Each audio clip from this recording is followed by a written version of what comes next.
অনেক অনেক দিন আগে এক শান্ত ও কোমল দিনে সূর্য আর বাতাস আকাশে গল্প করছিল। তুমি জানো তো প্রিয় সূর্য, আমি তোমার চেয়ে অনেক বেশি শক্তিশালী।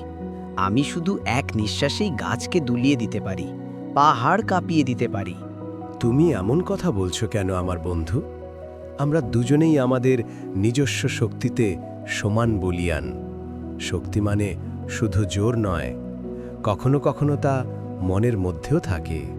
বাতাস বিরক্ত হয়ে বলল, তাহলে তুমি বলতে চাও আমি যথেষ্ট শক্তিশালী নই? তুমি কি বলতে চাও আমি তোমার চেয়ে দুর্বল? সূর্য কোমলভাবে বলল, ঠিক আছে, তাহলে যদি এমন হয় তবে চলো এই ব্যাপারটা চিরতরে মীমাংসা করি। কিন্তু বাতাস আরও রেগে গেল। ঠিক সেই সময় বাতাসের দৃষ্টি পড়ল নিচে এক পথিকের ওপর, যে নীরবে হাঁটছিল এক গ্রামের পথ ধরে। একটা চ্যালেঞ্জ দিই, দেখা যাক আসলে কে বেশি শক্তিশালী। ওই দিকে দেখো, ওই যে মানুষটা যে হেঁটে যাচ্ছে, চল দেখি আমরা দুজনে কে ওর গলায় থাকা মাফলার আর কোট খুলিয়ে নিতে পারি। বাতাস প্রথমে ধীরে ধীরে বয়ে গেল। মানুষটার মাফলার আর কোট নরম বাতাসে উড়ে উঠল, মৃদু হাওয়ায় দুলতে লাগল। কিন্তু যখন বাতাস জোরে বইতে লাগল, ক্রমশ আরও প্রখর হয়ে উঠল। তখন পথিক তার কাপড় আরও শক্ত করে আঁকড়ে ধরল এবং ঝড়ের দিকে ঝুঁকে দাঁড়াল। শেষ পর্যন্ত পথিক হাঁটা থামিয়ে রাস্তার ধারে বসে পড়ল আর তার মাফলার ও কোট আরও শক্ত করে শরীরের চারপাশে পেঁচিয়ে নিল। ঠিক আছে, এখন তোমার পালা।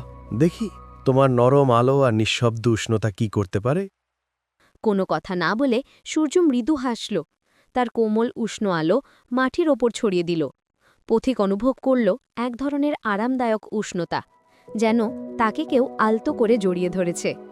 ধীরে ধীরে সে উঠে দাঁড়াল, তার মুখে শান্তি আর প্রশান্তির ছোঁয়া। এ কি, ও যে উঠে দাঁড়াচ্ছে, ওর মাফলার ঢিলে করছে, হাসছে পর্যন্ত। তুমি কিভাবে এটা করলে?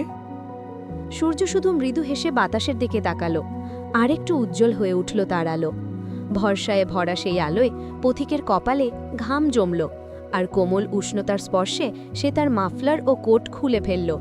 নিজেকে হালকা আর মুক্ত মনে করতে লাগল। আমি আজ সত্যিই কিছু শিখেছি। কোমলতা এমন জায়গায় পৌঁছায় যেখানে শক্তি পারে না। এখন যেহেতু তুমি বুঝেছ, চল একসাথে কাজ করি।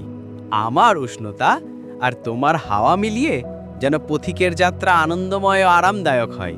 এবং সেই দিন থেকে সূর্য আর বাতাস একসাথে কাজ করতে শুরু করল। আলো আর বাতাস মিলিয়ে পৃথিবীকে করে তুলল একেবারে ঠিকঠাক, না বেশি গরম না বেশি ঠান্ডা।